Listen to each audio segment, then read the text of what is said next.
Hey there, welcome to my review for Codemasters Formula 1 2020, and I'm going to be reviewing this on the PlayStation 4. Now the first thing that's struggling with this game was what you can see on the screen now, which is basically, let's call it what it is. It's a battle pass. So Codemasters are going to charge us to buy the game and then charge us for in-game currency to actually unlock things in the game. Okay, never mind. The game has three major settings. This is the 2020 Formula 1 season you're looking at. We've also got the Formula 2 2019 series, which, like the Formula 1 series, has some absolutely beautifully modelled cars with the actual liveries on them. And then Classic is everything you'd expect.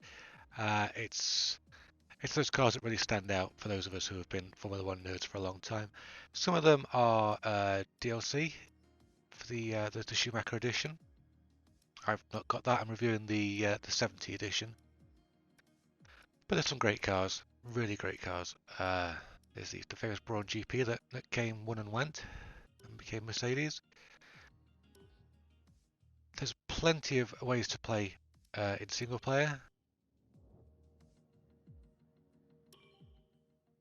There's certainly plenty of different championships you can be doing, from the actual FIA World Championships. Then race using classic cars. There's a championship which is much quicker than the full championship. Of course, the Formula 2 championships are there, and those classic tracks that really stand out on all games. Invitational events, as they have been in previous F1 games, give you a whole plethora of things to do. I think the Overtake Challenge is probably my favourite. So as well as the Grand Prix, the championships and the time trials, which can be done in any of those modes, we've got the driver career, which is the classic F1 driver career, where you can make a name for yourself in Formula 1. But also, my team is available. Now I wanted to just showcase these character models before I did a race, because personally, I hate them, to be honest. I don't think they in any way represent the actual characters they're supposed to be, the actual people they're supposed to be. I'm not going to be too picky about that. The races themselves, they're introduced very much the same way a race would be if you watched it on TV.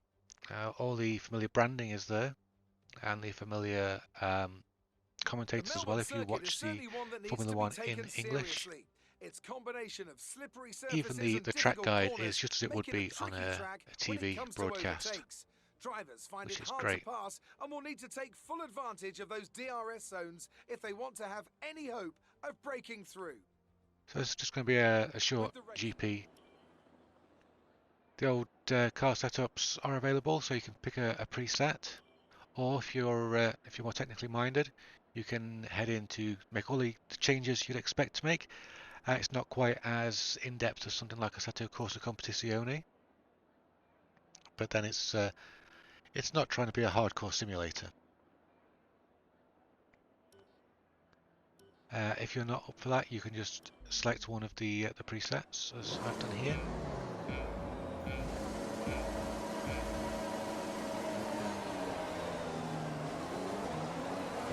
The races themselves are really quite good, actually. You can see they can get away with a little bit more than perhaps you could in previous F1 titles. So in this particular race, I'm just playing with the suggested line on corners because I haven't really got the time to learn the track as well as I'd like. Great example there of the AI actually being aware. There's a lot of games around at the moment where the AI just runs you off the track. The AI in this is brilliant, and you can really duel with it, which is great. It feels good when you actually beat it. And just like other Codemasters titles, we've got that flashback feature to get you back on the road for those little mishaps that we know happen, often due to over-exuberance. Now this game can be played on wheel or controller. I'm playing on a controller for the review, but I played on wheel as well. I found the Logitech G29 actually performed quite well, but I can get better performance from the controller. I think that's supposed to be Christian Horner, but it looks more like a low-res version of that guy from Heavy Rain. Anyway, yeah, I think perhaps something with a smaller formula-style wheel would do better than a wider rim as far as wheels go. But this is actually quite an easy game on controller. The drivers are en route to the podium as we speak. Got the old podium celebrations. You can unlock more of these as you go along with your battle pass. I mean, it's not a battle pass, but let's be honest, it's a battle pass. To everyone at the team. And it's also nice to see Alex Albon up there getting coated in champagne.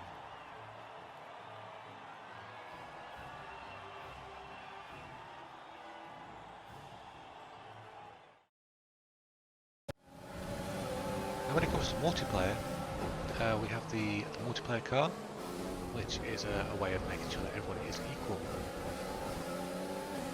In the past, I found that multiplayer games can be difficult, shall we say. And while multiplayer is challenging on F1 2020, the fact that everyone's car is equal really does balance things out. Where I came unstuck was in the wet.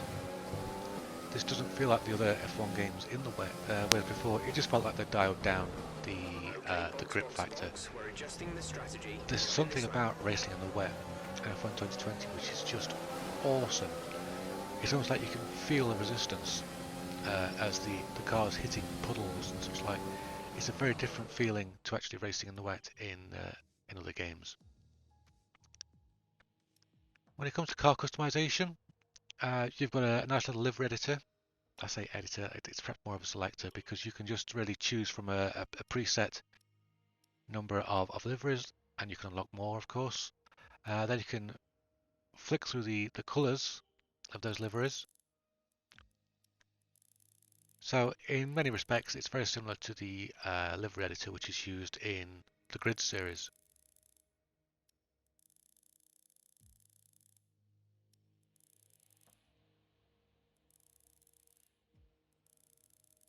Okay, get some pretty horrific combinations. Oh yeah, that's nasty.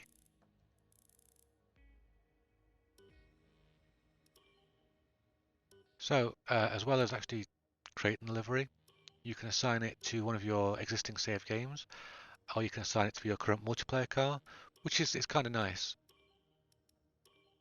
It lets you have a nice variety. We've also got this great showroom where you can take a good look at the in-game models, and you can see just how awesome they are. Really get up close and personal.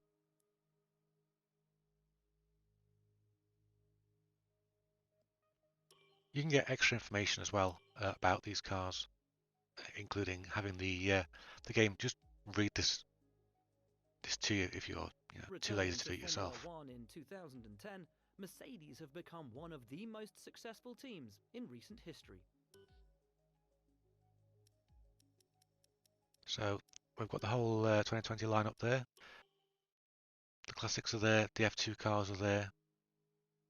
This is where I run into my only issue with this game.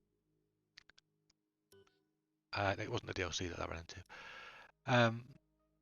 You can have some issue with the decals not loading properly.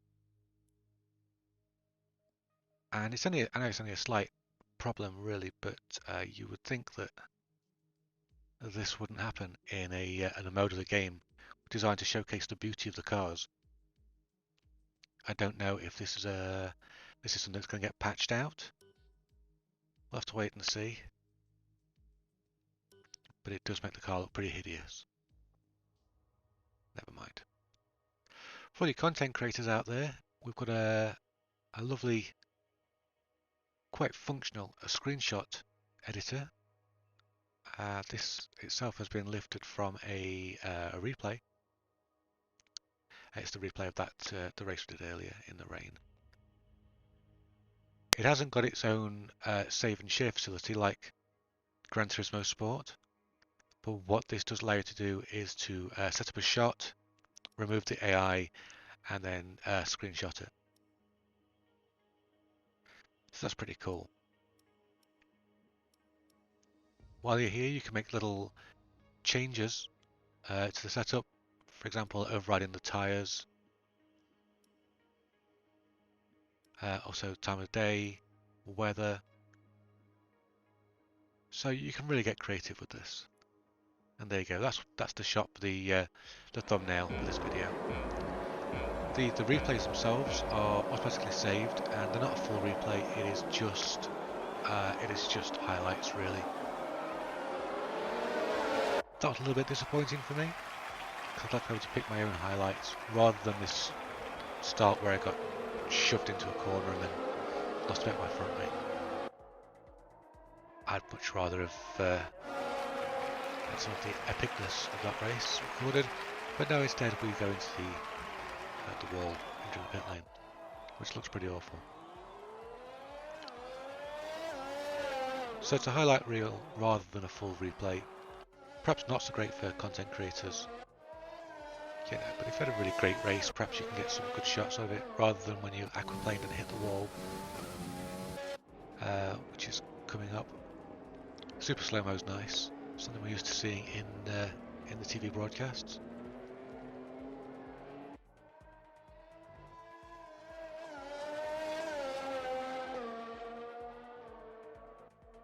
Oh, there's that wall. Hooray! Lovely reflections in the rain. It's a fantastic engine. But did I find the fun?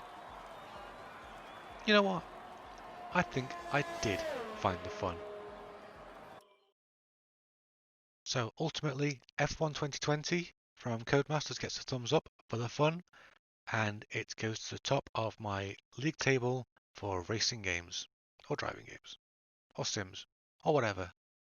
Thanks for joining me. Like if you like, subscribe if you want, and if you don't, I'm not going to give you a red flag. It's fine.